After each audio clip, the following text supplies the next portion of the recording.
dais la nota.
Excelentísimo señor presidente de la Academia de Ciencias, Ingenierías y Humanidades de Lanzarote, excelentísimos e ilustrísimos señoras y señores académicos, queridos amigos y señoras y señores de la audiencia, muchísimas gracias. Es para mí todo un placer y todo un honor estar aquí esta velada compartiendo la música de la mejor manera que sé, que es conferenciando, pero también tocando, por supuesto. La música escrita para violonchelo tiene el fascinante poder de conectar estrechamente con la audiencia, dada su calidad y dada también las historias que hay detrás de ella. Partiendo del legado de la obra de Johann Sebastian Bach, con este concierto discursado vamos a analizar distintas piezas escritas por otros compositores durante el siglo XX, resaltando sus particularidades y sus similitudes también. Mi misión es que ustedes disfruten de la música de una manera diferente, en primera persona, entendiendo su significado y conociendo su historia. Lo que acaban de escuchar, una pieza súper famosa, es el preludio de la suite número 1 en sol mayor para violonchelo BWV 1007 de dicho compositor, de Johann Sebastian Bach, y pese a ser se ha convertido en una de las obras más famosas para el violonchelo, pese a ser la más banal de todas, porque, como la propia palabra indica, preludio, praeludium, es decir, lo que antecede al juego, spilling o play, es decir, la música que se toca, el grueso de la cuestión, no es más que un simple calentamiento, un prólogo o una especie de introducción improvisada. Pero, ¿qué es esto de las suites? ¿Y cómo sucede que a Bach se le ocurre componerlas y para violonchelo? ¿Qué es lo que las hace tan especiales? Pues entremos en materia. Una suite no es una pieza, una suite es un género, es la manera que tienen los compositores de escribir un cierto tipo de obras. Y ese es el caso, por ejemplo, de Isaac Azueñi con su famosa suite Iberia, en la que introduce piezas como el Corpus Christi de Sevilla o el Puerto de Santa María, piezas nacionalistas españolas, o por ejemplo la suite de Perguín, que si no les suena por el nombre, seguro que les suena por la melodía.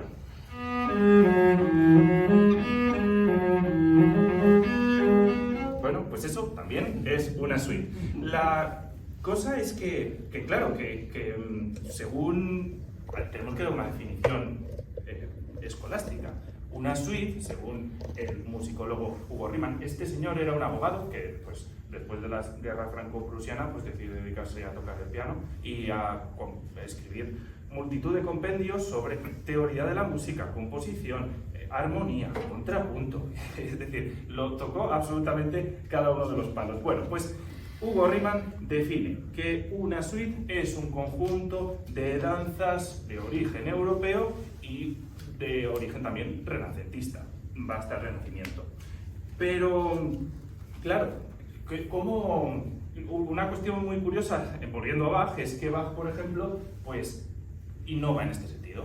Porque si bien es verdad que a violonchelo, instrumento italiano, le escribe suites, que son terminología francesa, porque claro, perdonen que me he saltado una cuestión.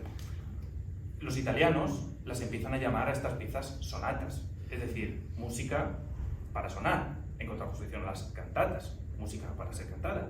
Los alemanes, que inventan este género de danzas, las llaman Partiten, pero como no les queda tan elegante, pues entonces toman el término del francés suite. Pues Bach, al violonchelo, instrumento italiano, le escribe suite, de terminología francesa, y a la viola da gamba, instrumento representativo del barroco francés, pues le escribe sonatas. Por eso de ir rompiendo moldes.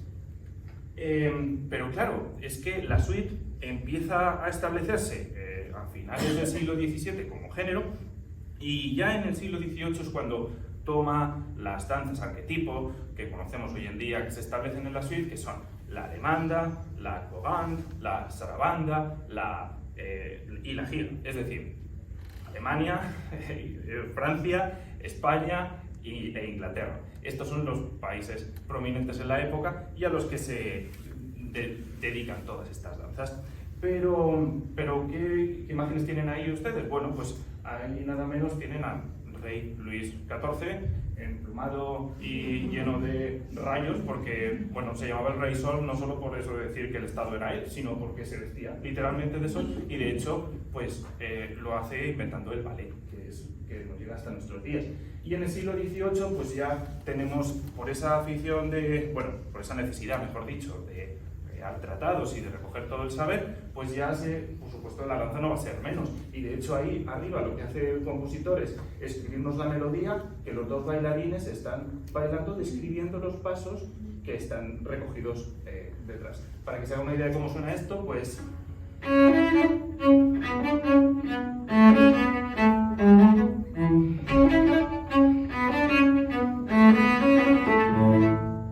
pues eso es lo que estarían bailando ellos, ¿no? Entonces, volviendo a las suites de Bach, me gustaría simplemente interpretar un poquito de las distintas danzas para que se queden con una idea de cómo estos movimientos están ordenados, contrastando entre ellos para darle dramatismo a la obra. El primero, Alemania, tranquilo, binario.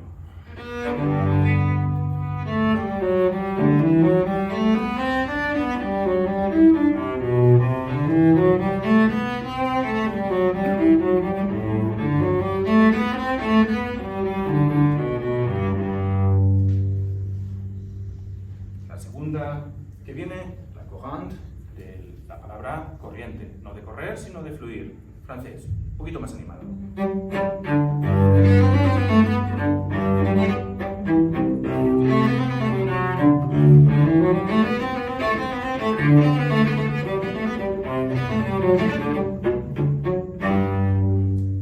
La siguiente, la local, la sarabanda, ternario, más tranquilo, la más lenta de todas.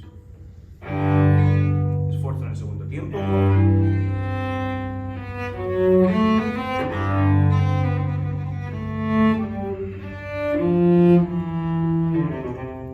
Pues decían que hasta incluso sensual.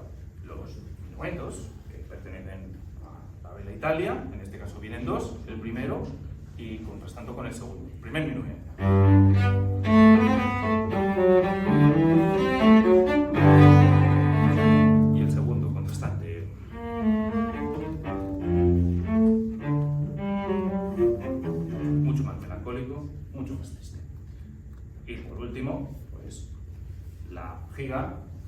parece que le falta la jarra de cerveza en el pub.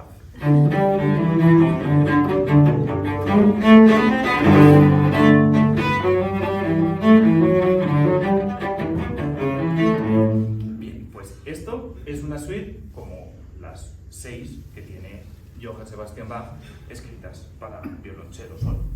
Pero para la bancada más juvenil que había por ahí, ¿qué es esto de una suite hoy en día? Pues una suite hoy en día podría ser, por ejemplo, pues el encargo que le hizo el rey Jorge I de Inglaterra a George Frederick Händel, cuando le dice, venga, Jorge, escríbete ahí una suite, hazte una playlist de Spotify ahí para la fiesta que vamos a dar en el río Támesis, pon tú la música. Bueno, pues este encargo es la Royal Fireworks, los reales fuegos de artificio, o la música acuática, por eso está todo el pueblo de Londres ahí celebrando.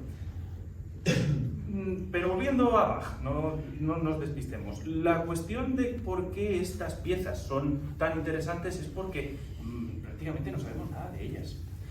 Si bien sabemos que empezó a componerlas en torno al año 1717 y hasta 1723, periodo en el que Bach estaba trabajando para el príncipe Leopoldo de Anhalt en Köln, sí que es verdad que no está claro por un detalle, y es que la sexta suite está compuesta para cello piccolo, que es un instrumento de 5 cuerdas. Como ven aquí, yo solo tengo 4. Y Bach allí no tenía cello piccolos. Sin embargo, en su próximo destino, como maestro de capilla en Leipzig, allí sí que los tiene. ¿Por qué lo sabemos? Porque las cantatas tienen papel de cello piccolo. Pero es que otra razón por las que no sabemos nada es porque la partitura no está, no existe. Lo más parecido que tenemos es la versión de la quinta suite arreglada para laúd, y es que Bach reciclaba muchas de sus piezas, por eso de tener muchísimos encargos, sobre todo instrumentales, no le daba tiempo, entonces cogía una partitura y la fusilaba y la escribía para cello, por ejemplo, cuando lo había hecho para laúd. Pero las de cello no se conservan. De todas las fuentes primarias o secundarias de primera mano, en este caso que tenemos, la más fiable es la de su mujer, Anna Magdalena Bach, que era una fabulosa cantante, pero es que además de fabulosa cantante, era una grandísima mujer, cuidando de los 14 hijos que tuvo con Johann Sebastian Bach, además de los 4 que traía Johann de María Bárbara, primera difunta esposa que tuvo. Aparte de dejarse los ojos copiando todas las suites de cello, también lo hizo con las partitas de violín, las sonatas de violín, las suites inglesas para clave, las suites francesas para clave, las suites orquestales.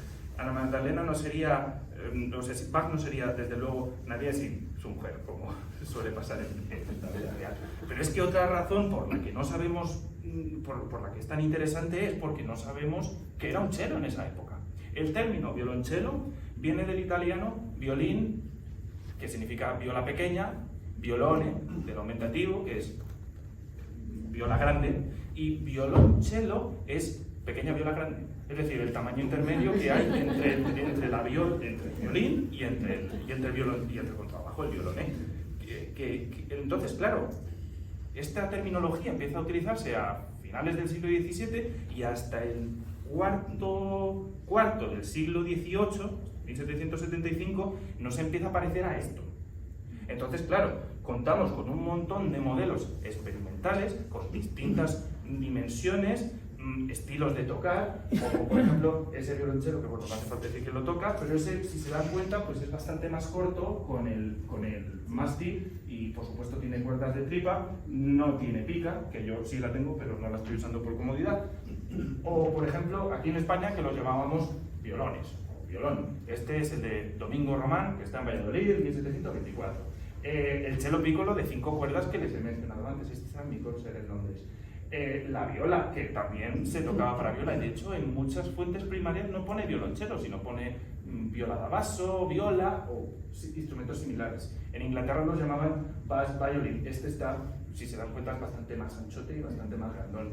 O por ejemplo la basso di viola o viola basso, que esto, pues si se dan cuenta, pues el puente está muchísimo más cerradín. O, por ejemplo, la viola de braccio o basso de viola de braccio. Es decir, la casuística violone es inmensa. O, por ejemplo, este que es muy curioso, el violonchelo de espalda, que es espalda es hombro, entonces se toca con un arnés. Esto se está popularizando últimamente mucho, pero es un instrumento de un tamaño considerable. La viola o el violonchelo de amore, con una multitud de cuerdas. O ya si nos vamos al siglo XIX, pues la arpeggione, que es un híbrido entre un violonchelo y una guitarra. Celone, que no hace falta decir por qué, se llama así, bien ancho y bien grandón. Y la cuestión también es que Bach lo que hace con las suites es emancipar al instrumento, porque hasta ahora el violonchelo se había dedicado a hacer este trabajo dentro del ensemble.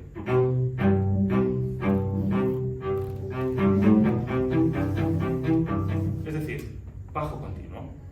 No tenía ningún papel melódico. En ese sentido, Bach equipara al violonchelo al mismo nivel que instrumentos solistas, como la flauta o como el clave, que instrumentos que ven recogidos en este maravilloso cuadro.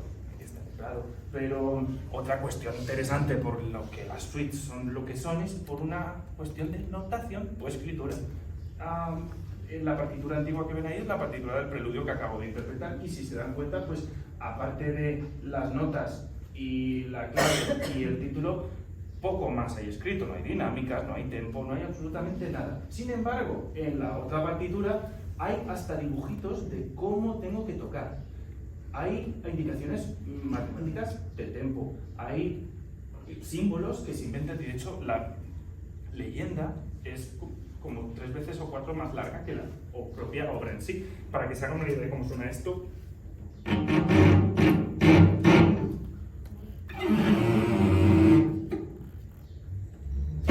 Ese es el tipo de efectos que esta música, porque lo es, utiliza. Pero, ¿qué pasa con la música de Bach a su muerte? Pues nada, pues que se olvida.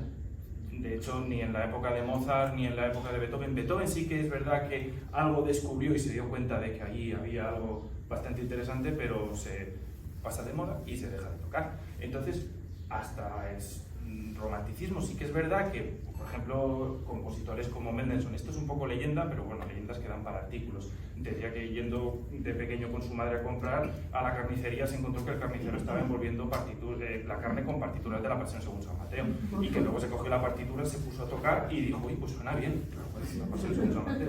O, por ejemplo, Robert Schumann, que sí que se dio cuenta, de hecho estudió las obras de Bach hasta el punto de decir que Bach era para la música como Jesús al cristianismo o como Buda al budismo, ¿no? Y dato interesante, con las suites de cello pues hizo una versión de cello y piano, el instrumento rey del romanticismo. Pero ¿qué pasa con las suites? Pues que cuando se componen, se escribe la primera edición en 1824 por Jean Cocteau, pues si se dan cuenta, ahí pone sonatas, lo pone a la italiana, y luego o estudios.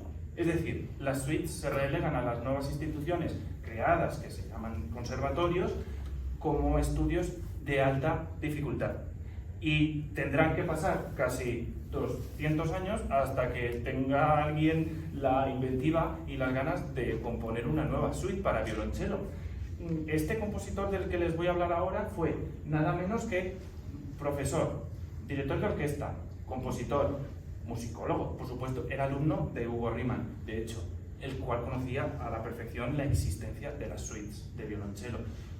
También fue organista en la misma iglesia en la que Bach trabajaba como organista, allí en Leipzig, y en la que, por cierto, está enterrado una de estas tumbitas de por ahí en el suelo, una de las lápices en la de Bach. Y además de eso, director en el conservatorio Felix Mendelssohn de Leipzig. Al final todo está siempre relacionado.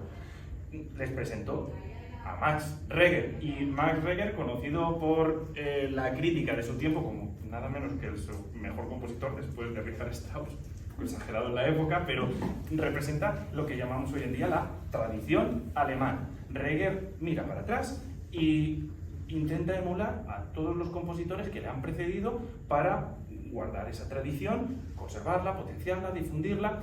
Emula la manera que tenía Bach de componer, hasta tal punto en el que pues, decía que las fugas, que mientras los demás componían fugas, él vivía dentro de ellas. Pero ¿cómo es el estilo de Reger? Bueno, pues Reger, si atendemos a la armonía, es tardo romántico, como pueda ser Gustav Mahler o Johannes Brahms, pero si atendemos al estilo lírico vocal de lieds o canciones, se parece mucho a Robert Schumann. Si atendemos al estilo grandilocuente operático, a Richard Wagner. Y si atendemos al formato de conciertos que él organizaba y las piezas que él componía, a Franz Liszt con sus recitales. Pero claro, tampoco puede obviar la revolución formal que suponen Mozart y Beethoven durante el clasicismo.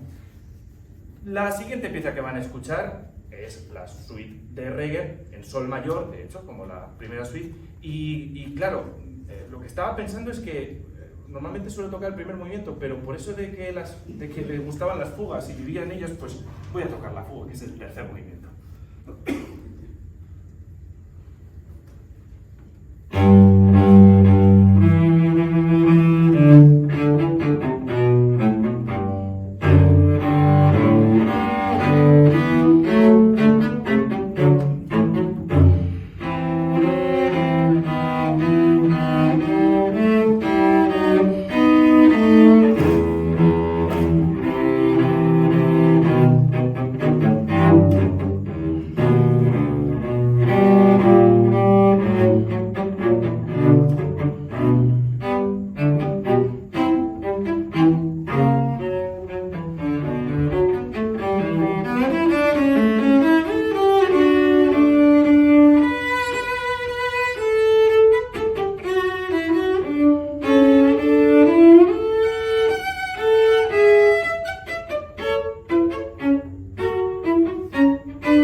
como Reger llego a conocer la obra de Johann Sebastian, es decir, las suites de cello, pero yo me atrevería a dar una razón. 1913, acuérdense de esa fecha. Pero ¿qué pasa si les digo que un niño de Tarragona ya le había comido la tostada a Reger 20 años después?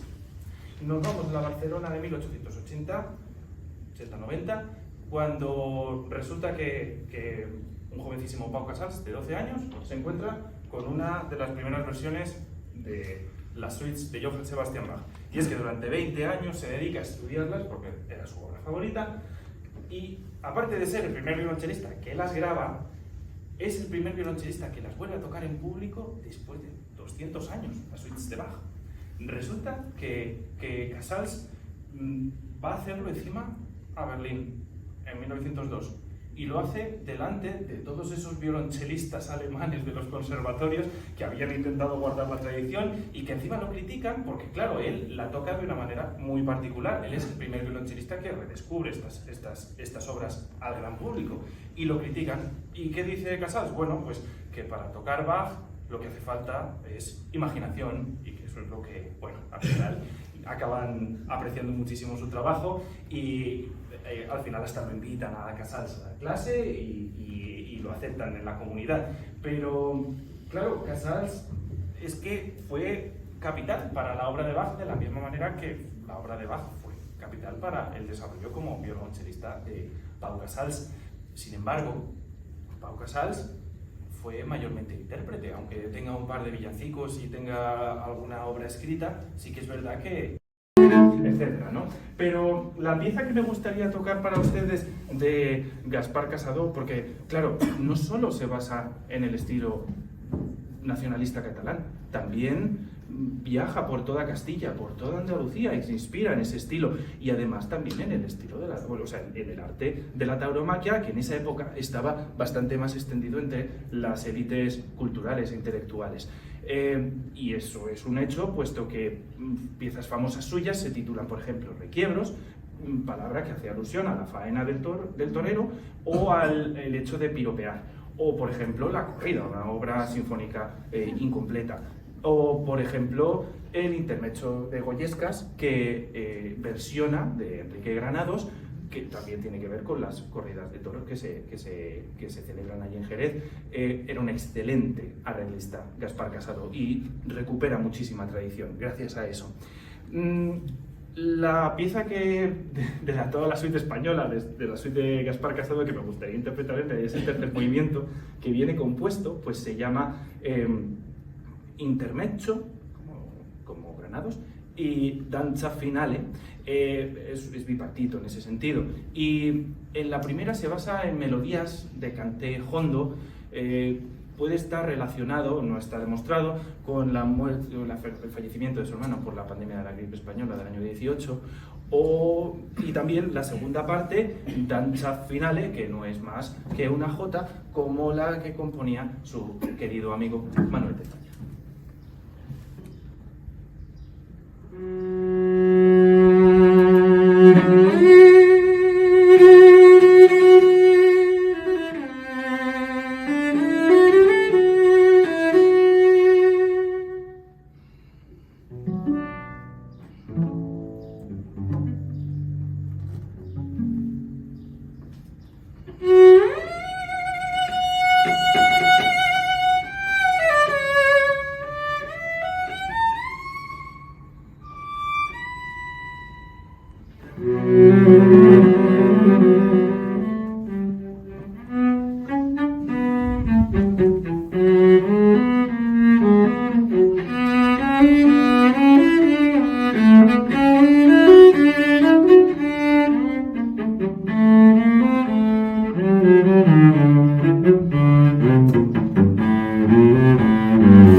El siguiente autor es del siglo XX y toca hablar pues cómo los conflictos mundiales y los totalitarismos pues dan forma y sonido al lenguaje musical. Pero en este caso no vamos a hablar de un atonalista o decafonista, como puede ser por ejemplo Arnold Schoenberg, que además de compositor pues también era pintor. Ahí les dejo esta mirada roja preciosa que tenía que pintó él.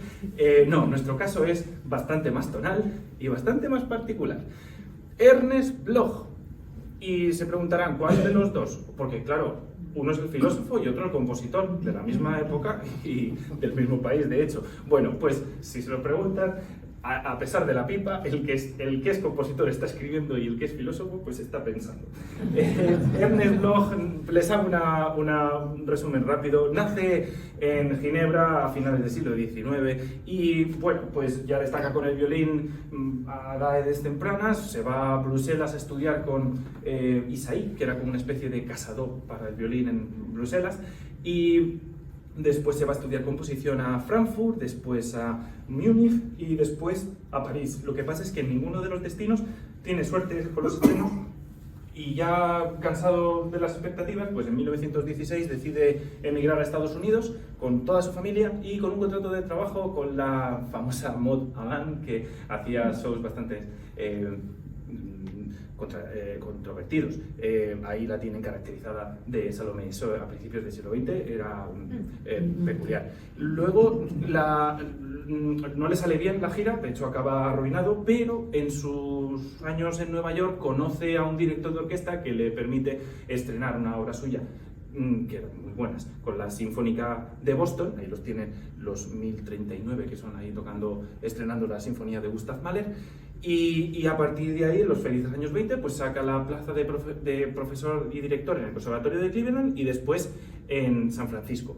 En los años 30 consigue el sueño dorado de todo compositor, que es irse a Suiza con una beca sin necesidad de dar clase a componer. Pero el auge del nazismo hace que se tenga que retornar a Estados Unidos por ser judío. Pero ¿qué estilo tiene Bloch? Pues como es muy ecléctico, pues muchos. Si en el sentido tradicionalista, también es como reggae y en ese sentido pues es neobarroco, pero también es tardo romántico como Mahler y también tiene algo de neoclásico, pues coincide con Stravinsky en el mismo París, que también estaba Picasso. Pero es que también es impresionista, porque era amigo de Claude Debussy, y les recomiendo en ese sentido que escuchen de sus 4 episodios para orquesta, el último, y las influencias de las escalas chinas que tiene, que es maravilloso. Pero no, en realidad el estilo de Ernest Bloch es un estilo etnomusicológico, si queríamos llamarlo de alguna manera, o en este caso antropológico.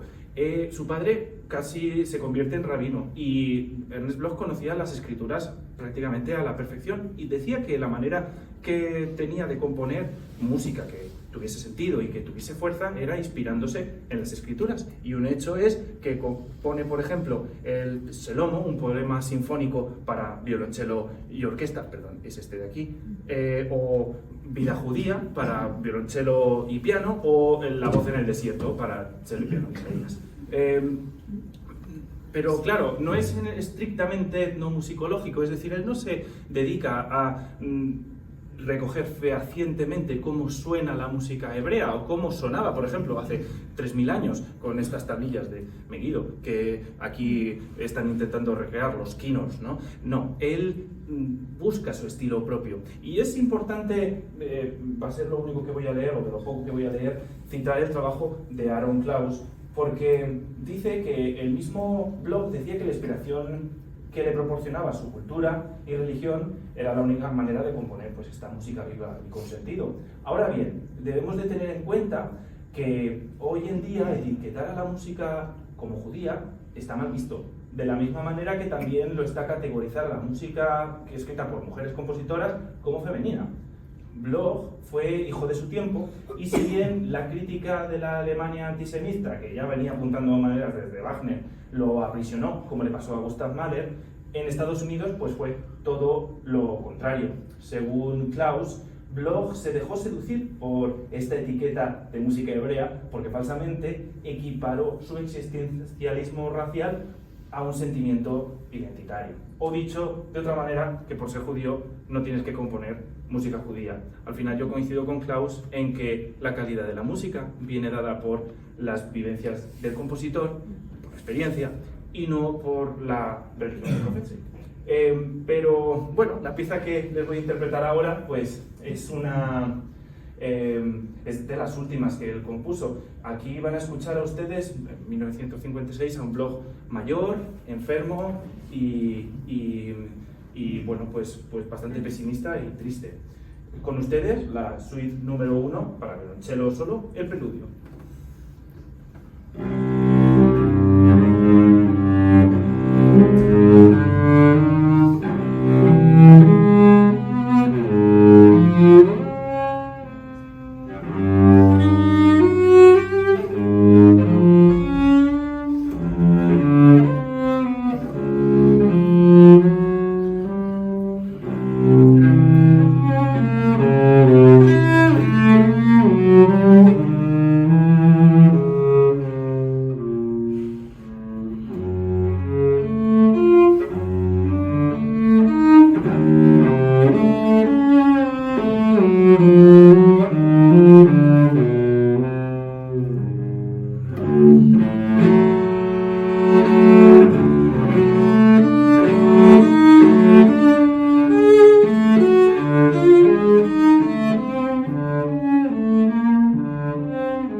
conclusión, a mí me gustaría terminar con una frase de un músico, de un grandísimo científico, y no para aplicármela a mí, sino a los grandísimos autores que hemos tratado hoy, que es Isaac Newton, cuando decía que si he llegado a ver más lejos es porque me subía a hombros de gigantes, ¿no? Pues esto es lo que ellos hicieron.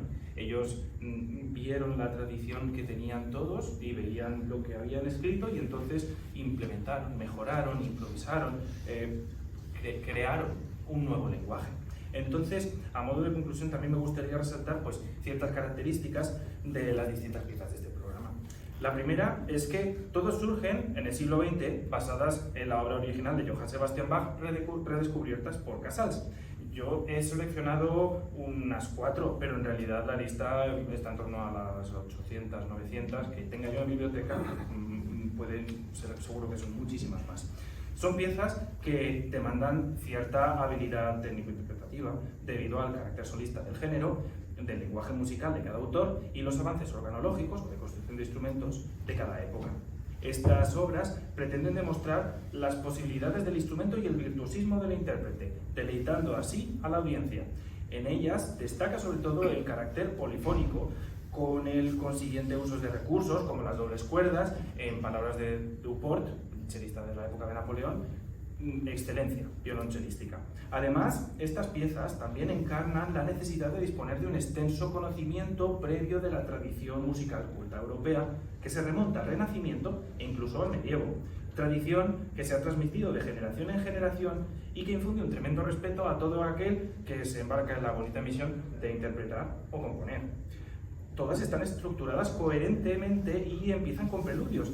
Es ahí donde mejor se puede advertir el estilo de cada compositor y donde el artista más fácilmente pues, se da a la improvisación interpretativa. Cada una de estas piezas, en su estilo, es reflejo de su tiempo y circunstancia, de las necesidades estéticas imperantes y de la búsqueda de un lenguaje musical nuevo y personal que rompe clichés, inspira y crea tendencias. Todas han pasado el filtro más importante, el del tiempo.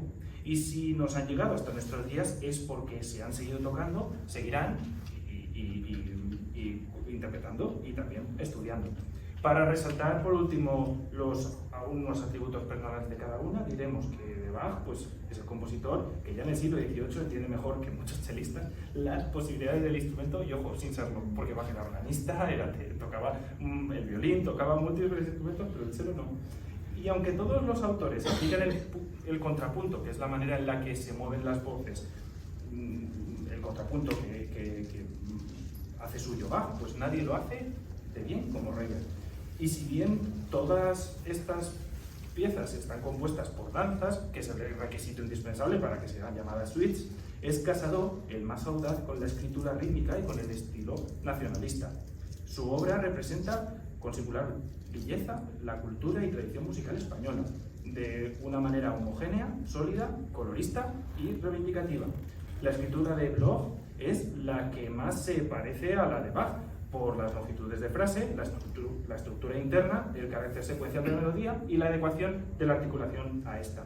Todas estas similitudes y particularidades no hacen más que engrandecer la labor de estos compositores y la calidad de sus obras, que conforman un patrimonio musical que hoy en día sigue identificándonos como europeos de ascendencia judio-cristiana. Patrimonio que estimula nuestras mentes y reconforta nuestro corazón. Por último, muchísimas gracias por esta oportunidad de disfrutar este concierto para ustedes. Ha sido para mí un honor y un placer que escuchen la música igual que la escuché yo.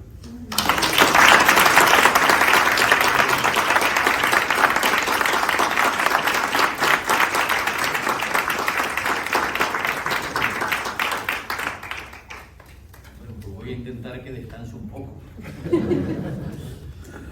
Lo primero que tendríamos que preguntar y reflexionar quizá un poco es la expresión que hemos utilizado, concierto discursal. ¿No nos parece que es ligeramente mejor que solo concierto? Obviamente depende del concertista también. Para tranquilidad de todos los que hemos participado en estas sesiones, le he suprimido un cuarto del discurso o del concierto. también ha sido sometido a la normativa horaria a la que queríamos someter. Creo que no he querido decir al principio pues, prácticamente nada en la presentación, porque lo que se presentará él, ¿no? Supongo que todos ustedes han descubierto que no solo es un concertista extraordinario, sino que es un auténtico maestro. Sabe explicar, posee una densa cultura y no ha ocultado en absoluto su consideración crítica de la obra, en este caso musical, y de los avatares históricos. Tiene, por tanto, el conjunto de cualidades que se le deben exigir a un académico. Pero quizá lo más significativo, querido Javier, es que a la academia pues llega, como hace muy pocos en una de nuestras reales académicas, pues un eminente profesor, eminente científico, sus 88 años, y al recibirlo le decimos que Dios le conceda muchos años de vida para que lo aprovechemos. Pues eso es lo que queremos, obviamente, todos, y lo que quieren todas las academias con todos sus académicos, ofrecerles estos buenos deseos.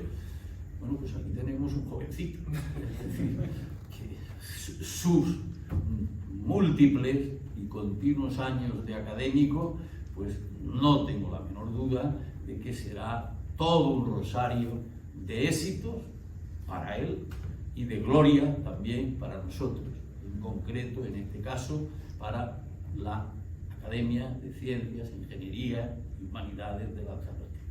Sé bienvenido, querido Javier, enhorabuena y vamos a proceder. Yo quisiera añadir una cosa. Es normal que un músico ingrese en una academia. La Real Academia Europea de Doctores va a ingresar un músico dentro de escasamente el día 8 de mayo. O sea que... Yo no quería adelantarme. No. Entonces, simplemente digo, ahí lo dejo. Muy bien.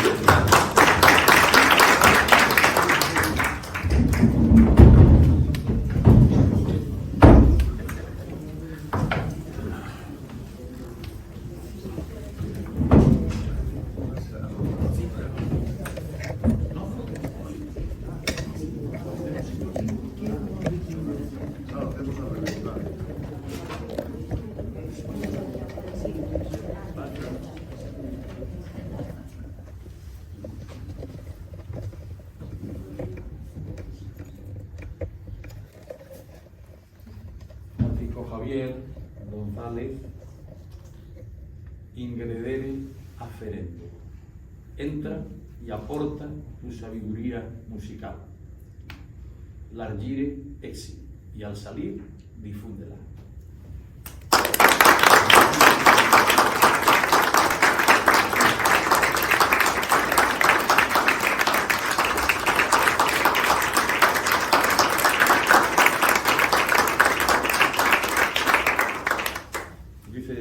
Presidente de la Academia de Ciencias, Ingeniería y Humanidades de Lanzarote, en su hacer de secretario general de la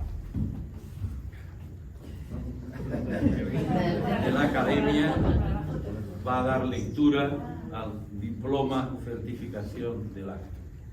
La Academia de Ciencias, Ingeniería y Humanidades de Lanzarote, en reconocimiento de los relevantes méritos culturales con especial significado en la interpretación musical que concurren en don Francisco Javier González Navarro, lo integra entre sus miembros con la condición de académico correspondiente en Albacete, dado en Arrecife de Lanzarote el 27 de abril del año 2024.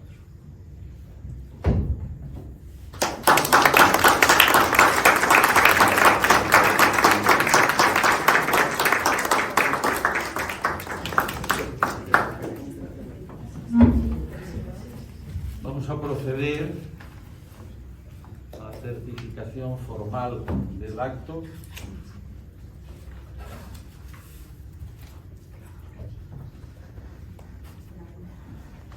secretario va a dar fe, el nuevo académico correspondiente.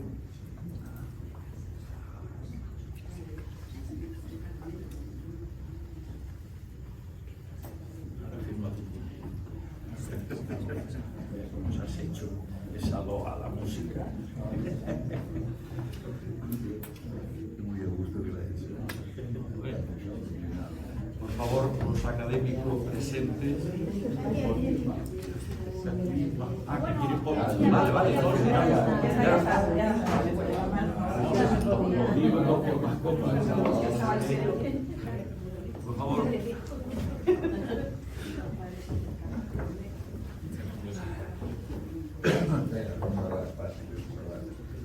Claro, si eres...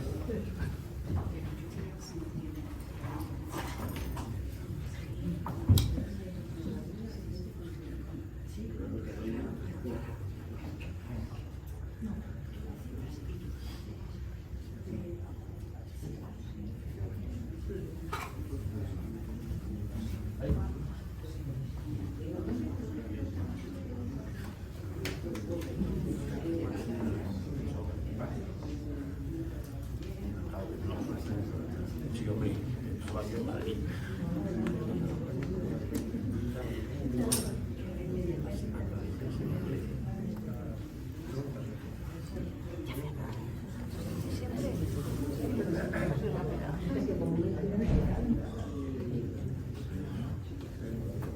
A ver, venga. Sí, claro.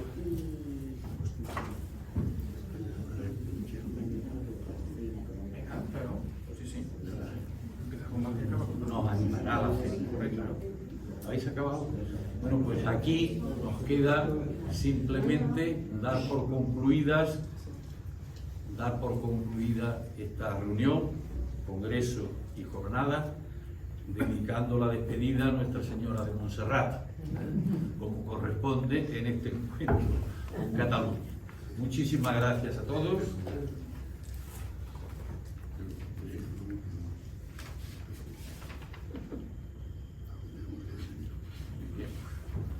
Bueno, por mi parte, la bienvenida de principio de estos actos, la gratitud por su presencia y la esperanza de que tengamos nuevos encuentros.